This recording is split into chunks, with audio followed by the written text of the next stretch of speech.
এক নম্বর দাবি হচ্ছে জুলাই বিপ্লবকে স্বীকৃতি দিতে হবে। যারা জুলাই বিপ্লব মানবেন না তাদের জন্য 26 সালে কোনো নির্বাচন নাই।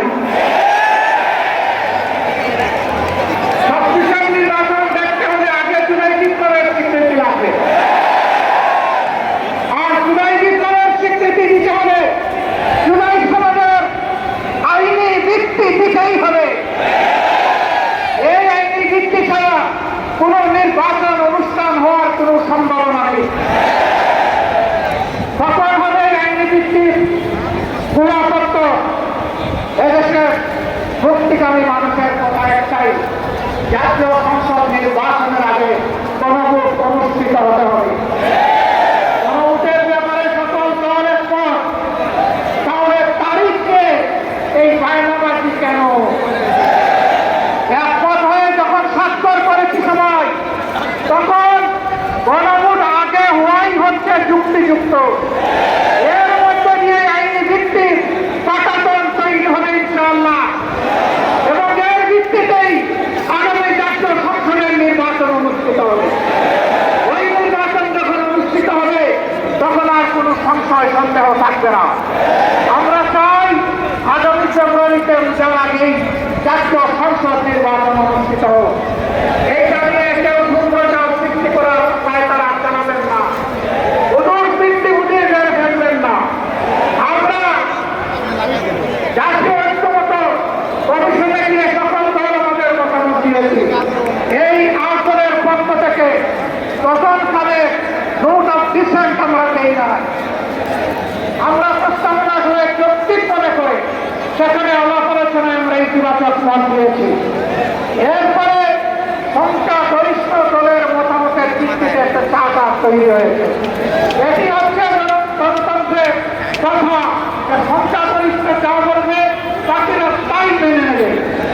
কিন্তু আমরা দেখলাম না, কেউ কেউ তা মেনে নিতে রাজি নয়। জুলাই সনদেই যদি আপনি গণতন্ত্রের প্রতি শ্রদ্ধা না দেখান, জাতীয় নির্বাচনে আপনি শ্রদ্ধা দেখাবেন কিভাবে?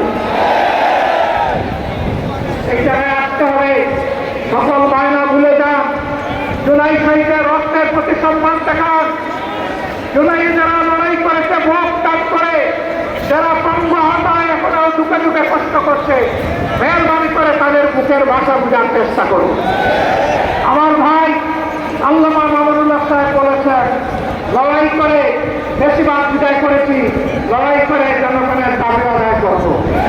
আমি স্পষ্ট ভাষায় বলতে চাই, কোন দলের নয়, জনতার বিজয় হবে ইনশাআল্লাহ। জনতা কি চায় কান পেতে শোনার চেষ্টা করুন। যদি এই কথা মুহূর্তে ব্যস্ত হন, তাহলে নিজের পরিণতির জন্য যে বুঝতে ব্যস্ত হবেন তাকে তৈরি থাকতে হবে।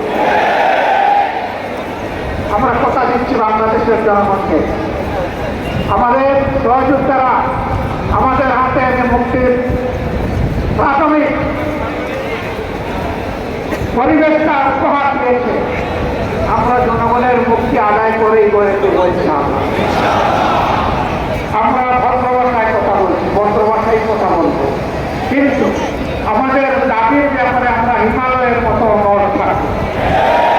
কারণ এই দাবি জনগণের দাবি, কোন দলের দাবি নয়। এই দাবি বিপ্লবের দাবি, এই দাবি ফেসিবাদের দাবি নয়।